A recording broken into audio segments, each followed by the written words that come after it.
Bismillahirrahmanirrahim. Iyyaka na'budu wa iyyaka nasta'in. Secretary General OIC Hussain Brahim Taha, Foreign Minister, Kingdom of Saudi Arabia, Prince Faisal bin Farhan Al Saud, Honorable Foreign Minister of China, Wang Yi, Royal Highnesses, Honorable Foreign Ministers, Excellencies, ladies and gentlemen. First of all, let me welcome you with great joy and happiness on this 48th Foreign Ministers OIC meeting. And it's being held in Islamabad at a time when we are celebrating our 75th anniversary of our independence. So I want to warmly welcome you. I hope you have a great stay here. And from the people of Pakistan, they are overjoyed that all of you are here and on this special occasion. Today I want to especially congratulate our OIC members because of a landmark resolution passed in the United Nations declaring 15th March as a day to combat Islamophobia.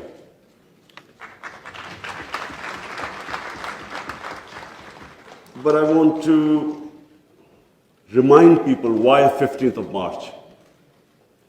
15th of March was a day when a gunman walked into a mosque in New Zealand and shot dead 50 people. Why did he shoot them? Because he felt that all Muslims were terrorists. Where did this Islamophobia grow and was allowed to keep growing? After 9/11. What happened after 9/11? Unfortunately, this narrative of Islamic terrorism, Islamic radicalism, this narrative went on unchecked. Respected foreign ministers, I have spent a lot of my life in England, touring all over the world as an international sportsman. And I understand the Western civilization probably much better than most people. I went to university there and then used to spend half my year playing sports in the summer in England. Now I saw this growing. After 9/11, this Islamophobia kept growing. And the reason was, I'm sorry to say, that we, the Muslim countries, did not do anything to check this wrong narrative. How can any religion have anything to do with terrorism? How was Islam equated with terrorism? And once that happens, how is the man in the street in Western countries, how is he supposed to differentiate between a moderate Muslim and a radical Muslim? How can he differentiate? Hence, this man walks into a mosque and shoots everyone he could. Unfortunately, what should have been done and wasn't, the heads of Muslim countries should have taken a stand on this. But instead, a lot of our heads of state kept saying things like, well, we are moderate. The moment you say you're a moderate Muslim, you automatically say that there is some extreme form of Islam. Our head of state at the time, after 9/11, he coined a phrase called enlightened moderation. I understand English better than most. I still don't know what it means. Enlightened moderation was a term to appease those who were relating terrorism to Islam. And unfortunately, as a result, there was this perception that there are different types of Islam. There's some radical Islam, there's some moderate, there's some liberal Islam. There is only one Islam, Islam of our Prophet Muhammad sallallahu alaihi wasallam. There is no other Islam. In human communities, in every human community, you have your moderates, you have your liberals, you have your conservatives, you have your fanatics. Every human community has that. The man who walked into the mosque in New Zealand clearly was not a normal person. So, but why no other human community was branded with their religion? 1.5 billion people branded by these terms. And there always should be self-criticism, because that's how you improve. Unless you analyze your mistakes, you can't improve yourself. So that was the biggest mistake we made. We did not challenge this narrative. And guess who suffered? Muslims living in Western countries. They kept suffering. Because any incident would happen, any terrorist incident by a Muslim immediately meant that every Muslim became branded. When 9/11 happened, I still remember, people were petrified in Pakistan, and I hope there was no Pakistani involved. How could how could whole community be responsible for some fanatical deed by some extremists? So therefore, this was it was one of the worst periods for Muslims living in non-Muslim countries. And then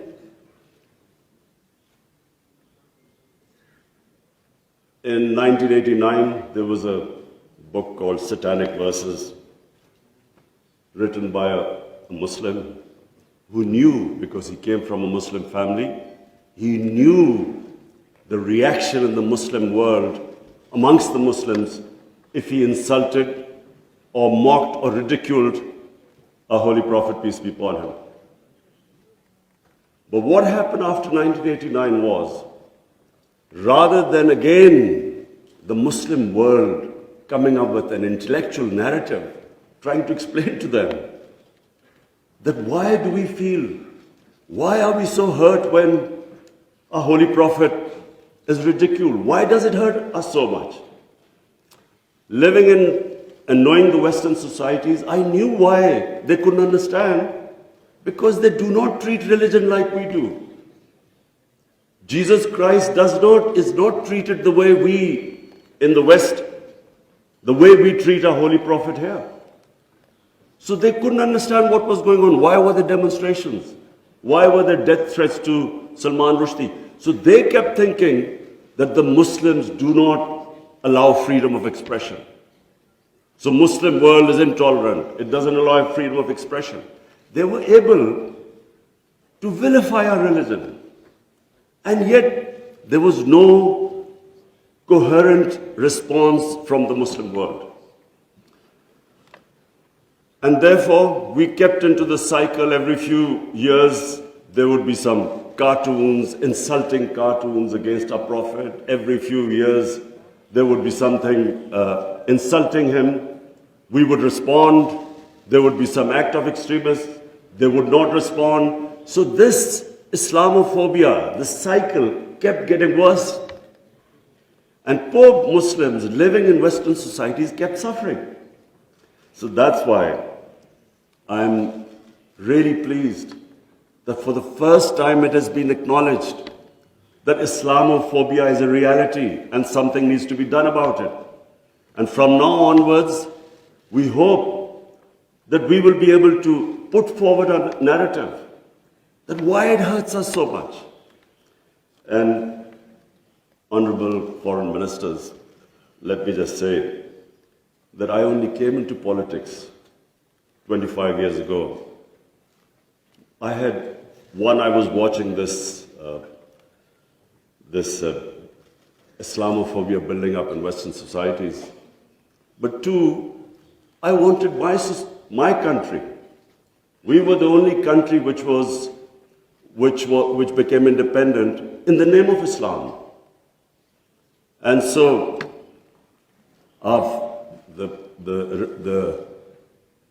the objective resolution of our founding fathers was to make an Islamic welfare state based on the state of Medina.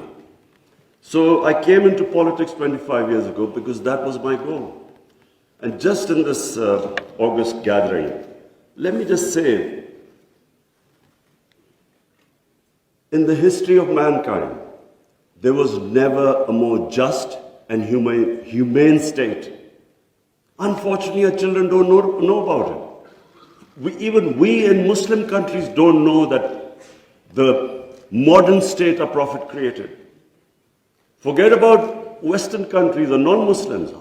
How would they know about it when we ourselves don't understand that he created a state which laid the foundation of one of the greatest civilizations in human history for the next few hundred years. And that foundation was laid in the state of Medina. So what was that foundation? This is again what most people don't understand. And I'm glad that Foreign Minister Wang Yi is here, because I want people to understand what was it that caused this great revolution, one of the greatest revolutions of all times. The state of Medina was one of the greatest revolutions. What was it? Number one, our Prophet was given the title in our holy book, the Quran, as Rahmatul lil Alameen, mercy for mankind, not mercy for Muslims. He came as a mercy for mankind. He came to unite mankind, not divide mankind.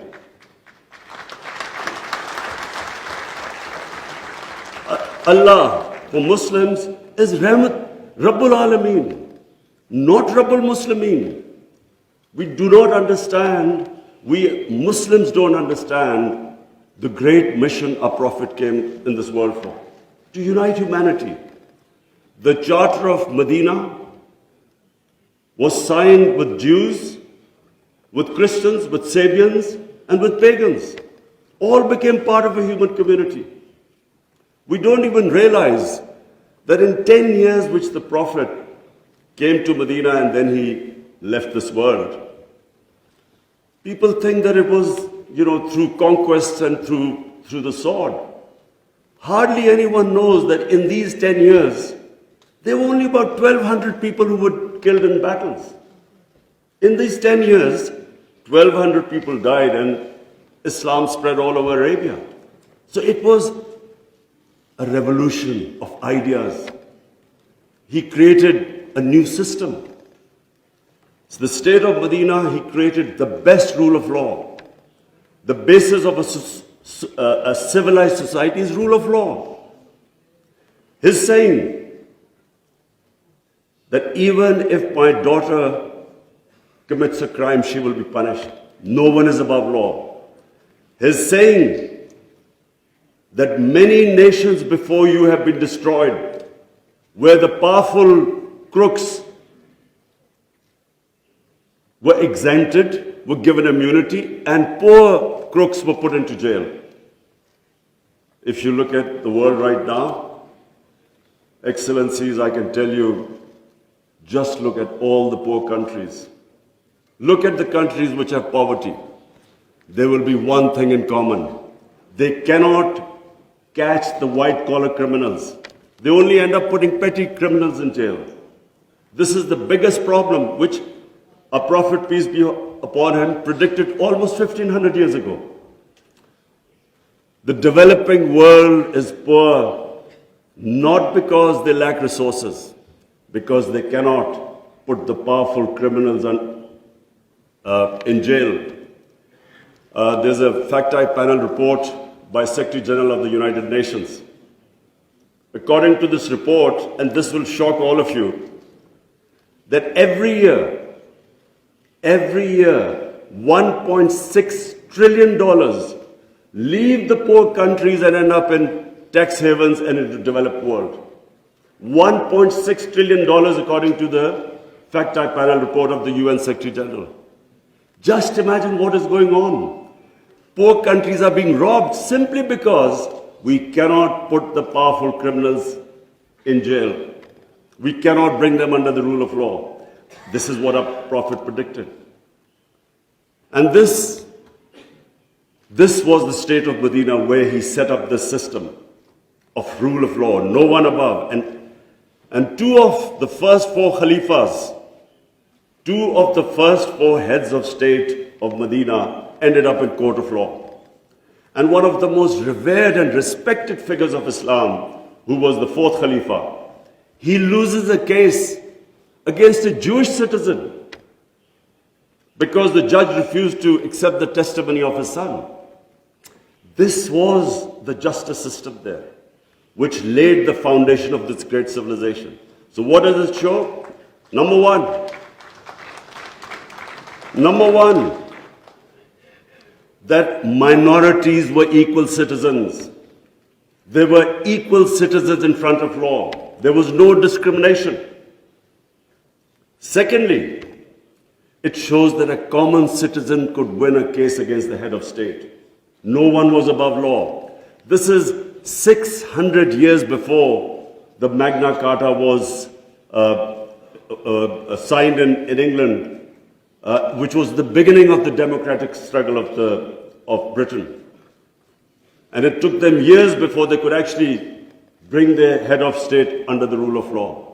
This is what happened in the state of Medina. It was ahead of its time. And then it was the first welfare state in the history of mankind. Compassion, humanity. It was a state which took care of its weak, its orphans, its widows, its poor people. It was the first time pensions were introduced in the state of Medina. They took care of the old people. A compassionate state. A state where they wanted to please the Almighty. How do you please the Almighty Allah? By looking after His human beings, especially the weak. This is what happened in the state of Medina. And today, I feel sad whenever I go to Scandinavia. I see what a welfare state should be in all over the Muslim world. Look at humanity there. Look at the way they look after the weak. In fact, sometimes I'm sad because they look after the animals better than some of us look after our human beings. And remember, He's Rahmatul Alameen, so whoever listened to His message, whichever human community will prosper. It doesn't matter because for all humanity, He brought the message of mercy. If you look at Switzerland, in the rule of law index, Switzerland is 99%. 99%. So with hardly any resources, it is one of the most prosperous countries in the world. So as I said, anyone who goes by the model of Medina will prosper. And then, quest for knowledge. Foreign Minister Wang Yi, you'll be surprised, one of our prophets saying, he said, even if you have to go to China to learn and quest for knowledge, you must go there. Now first China at that time was center of knowledge, but it meant even risking your life. Going from, at that time, Arabia to China meant you might not come back. So that was the quest of knowledge. You have to seek knowledge from cradle to grave. He sparked off this great knowledge revolution. For hundreds of years, the top scientists were Muslims because they thought quest for knowledge was a sacred duty. Look at the situation in the Muslim world today. How much do we have a quest for knowledge? And then we get so much, wherever you go, Muslims are, that we imprison our women have no rights. And sometimes, it almost seemed that the US invaded Afghanistan to liberate their women. There was no other reason except to liberate the women. Somehow our women are in prison. Let me just tell you that it was a revolutionary move by our Prophet that women were given inheritance rights. They were empowered. In Europe, even 100 years ago, the women barely got their inheritance rights. 1500 years ago, women were given their rights. And no one seems to know this. And sadly, cultural issues are equated to our religion. We cannot explain, sometimes Western people say, they confuse culture with religion. I'm sad to say in Pakistan, we discovered 70% of our women do not get inheritance rights. So we have especially had to pass law to enforce that women must get their inheritance rights. This is 1500 years later. And no one knows this. Slaves,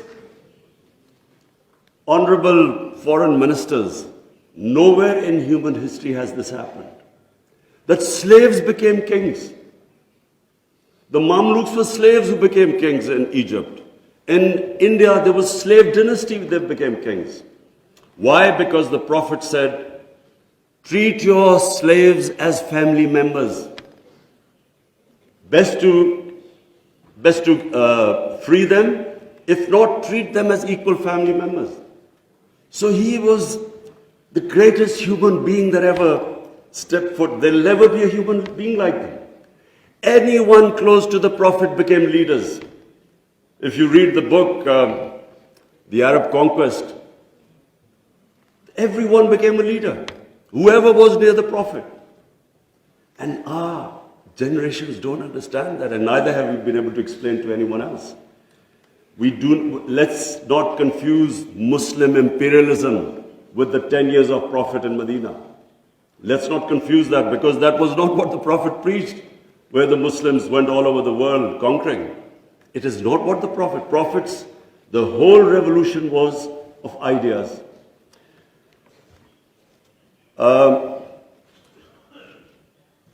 Honorable foreign ministers, one of the ideas of OIC is to protect Islamic values. So now I will say something which is completely different. I believe that Islamic values never have been so much under threat as they are right now. And I bring this to this August assembly because when I became the Prime Minister, I asked the police chief, asked him what the crime chart. I was amazed to note that sex crime, child abuse and rape is the fastest growing crime in this country. So we did further investigation. We discovered that the mobile phone, the sort of pornographic material available on the mobile phone to children, this has never happened in human history. So the material available is causing havoc in our society without us knowing. Parents don't know what's happening when the child goes into his room or something. They don't know what he's watching on his mobile phone. It is very important that this August forum, we should plan how to combat this, because it is already having a huge impact.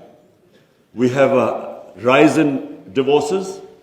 We all know that the more vulgarity, the more a society gets permissive, it has a direct impact on the family system. One of the most important things about Islam is that our religion protects the family system. We have values like we respect parents. We have respect for our teachers. But the culture that is coming through, social media, we really need to think carefully, how are we going to protect our generations? I have formed in Pakistan a Rahmatul Alameen authority of scholars. The whole purpose is how are we going to give an alternate point of view to our children, cartoons. How do we, because children get influenced from that age onwards. How do we strengthen our children against this unpredictable social media revolution? How do we know where it is going?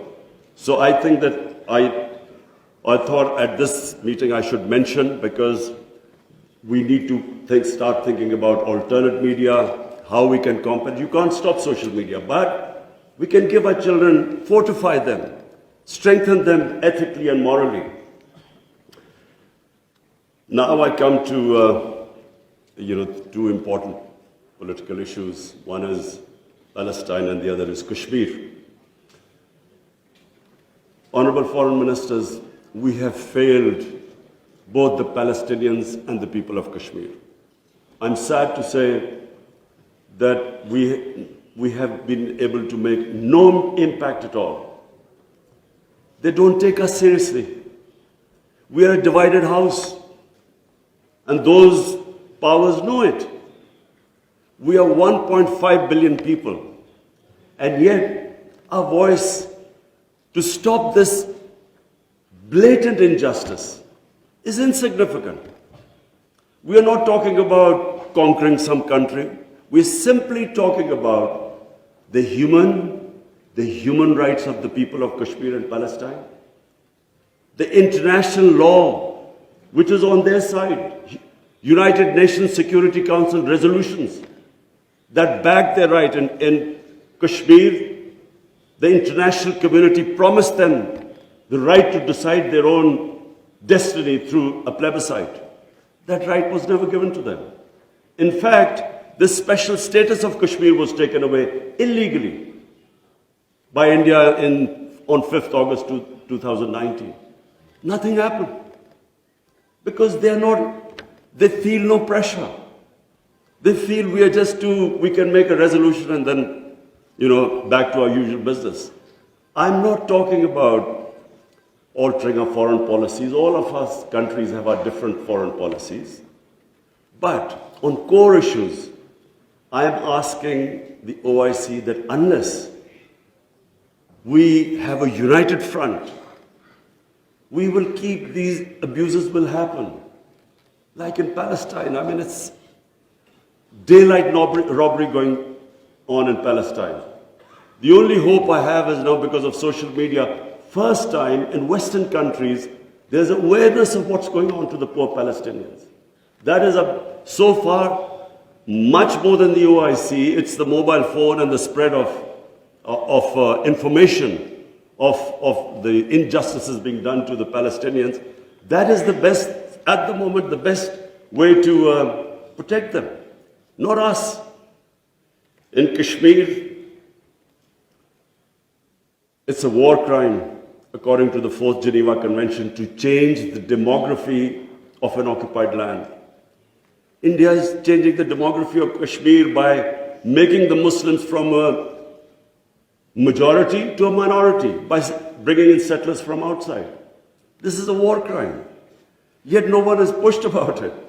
Neither India has pushed nor Israel, because they think we are ineffective.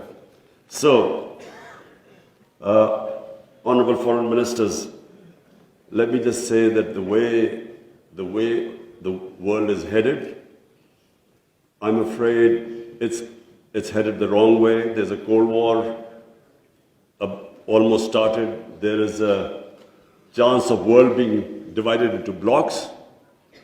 We 1.5 billion people, unless we're united, unless we take a united stand, we'll be nowhere. As what I'm scared to say where the future is headed right now. Before I come to Ukraine, I just want to talk about Afghanistan. It is extremely important that we stabilize Afghanistan. After 40 years, and no nation has suffered as the people of Afghanistan. 40 years of conflict. Finally, there is no conflict going on. The only danger now to Afghanistan is that through the sanctions and non-recognition, they might end up having a humanitarian crisis. Already the people are falling below the poverty line. Already there's a brain drain going on. So it's extremely important that we help the people of Afghanistan. And I say this because a stable Afghanistan is the only way, I repeat, it's the only way we are going to be able to stop international terrorism from Afghan soil. No other country is going to be able to do it. Let's not be delusional that some other country will come in and sort of through drones or something fight terrorism. It's not going to happen. The only hope is a stable Afghanistan government that can take care of international terrorism. I want to add a word of caution. Anyone who knows the Afghan character should be cautioned that please do not push the people of Afghanistan to do things where they feel that their sovereignty is being threatened. They are very proud, independent-minded people. They have always fought for their sovereignty for hundreds of years. They do not like the idea that someone is dictating to them. So I would caution that let's help them, let's encourage them, let's get them involved in the international community. And I believe that the people of Afghanistan are strong enough to evolve and go in the right direction. But please let's remember that the Afghan character does not like outside interference. And finally, I come to Ukraine. I'm, like I think everyone here and the rest of the world, we're all worried about what's going on there. May I suggest that the OIC, during its discussions, the foreign ministers, we should think about how we, represent 1.5 billion people, how we can mediate, how we can bring about a ceasefire, how we can try and put an end to the conflict. I'm going to meet His Excellency Wang Yi after this, and I want to discuss how maybe OIC, along with China, how we can all step in and try to stop this conflict, which is going to have, if it keeps going the way it is, it will have great consequences for the rest of the world. I have already, as the head of the government here, I can tell you that we are already suffering. Oil prices have gone up, gas prices have shot up, wheat prices have gone up because of this war. And if this keeps continuing, this is only going to get worse. So therefore, we should, all the countries which are non-partisan, we are in a special position to be able to influence this conflict. So as I said, I would want the foreign minister, Shah Mahmood Qureshi, please discuss with the other foreign ministers, and I will discuss with His Excellency, the Chinese foreign minister, how we can all, as a bloc, OIC and China, how we can influence the events in Ukraine and stop this and have some ceasefire and resolve this conflict. Lastly, honorable foreign ministers, let me again say what a pleasure it was to welcome you to my beautiful country. I want to end by saying, again, I repeat, that the world is moving in a direction which is sadly worrisome for all of us. In bloc politics, in Cold War, and this 1.5 billion people, we keep underestimating the strength we have. Somehow we lack self-belief. As a sportsman, I can tell you that a team that has self-belief will defeat a team that is far more talented but doesn't have self-belief. We don't have self-belief. We somehow look to others to help us and get justice. But where the world is headed, it is extremely important that we get united and on certain core issues take a stand. And let's not be dragged into this, into blocks, into the conflicts. We should stay as a bloc and show our power in bringing about peace rather than becoming part of some conflict. Thank you very much.